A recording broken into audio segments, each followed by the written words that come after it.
નમસ્કાર, અમારી news channel news for કાઠિયાવાડને લાઈક કરો, શેર કરો અને સબસ્ક્રાઇબ કરો. News for Kathiawad. નમસ્કાર.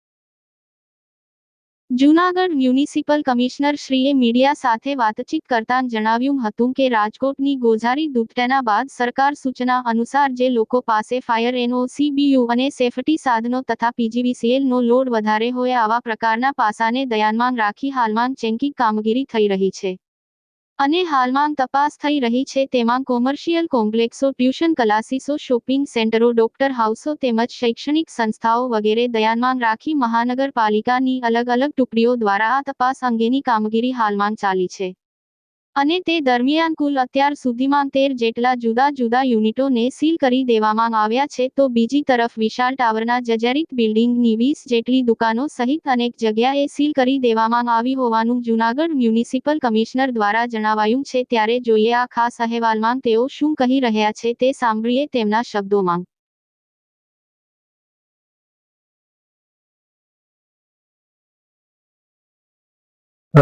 રાજકોટમાં જે ઘટના બની છે આ ઘટનાના તમામ પરિવારજનોને અમે મારી સંવેદના વ્યક્ત કરું છું. માનનીય રાજ્ય સરકારશ્રીના ઇન્સ્ટ્રક્શન મુજબ શહેરમાં ચાલતા તમામ ટ્યુશન ક્લાસીસ, હોસ્પિટલ્સ, તમામ કોમર્શિયલ શોપિંગ કોમ્પ્લેક્સ, સિનેમા જ્યાં પણ બીયુ નહીં હોય, ફાયર એનઓસી નહીં હોય અથવા બીજી પીજીવીસીએલનો લોડ વધારે હોય, આ તમામ પાસાઓની ચકાસણી કરવા માટે રાજ્ય સરકાર દ્વારા ટીમની રચના કરવામાં આવી છે.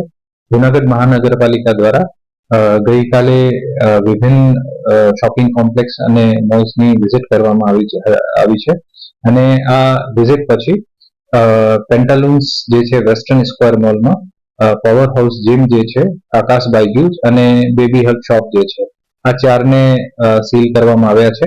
આના પહેલા Reliance Trends mall Zanzarda, Croma mall Timbawali road, Reliance smart Motibag અને જયશ્રી સિનેમા જે છે આ તલાવ દરવાજે, સાથે સાથે સુરત સિનેપ્લેક્સમાં બીયુ જે છે આ બીયુ કરતા વધારે બાંધકામ કરેલ હોય અને બીયુ મુજબ પ્લાન મુજબ બાંધકામ નહીં કરેલ હોય આને પણ સીલ કરવામાં આવે છે. સાથે સાથે આજે જૂનાગઢમાં જે વિશાળ ટાવર્સ છે ત્યાં 20 જેવી દુકાનોને કારણ કે એક ભયજનક બિલ્ડિંગ હોય અને ઉતારવાની પ્રક્રિયા હાથ ધરવામાં આવી રહી છે, તો 20 જેવી દુકાનોને પણ સીલ કરવાની પ્રક્રિયા ચાલી રહી છે.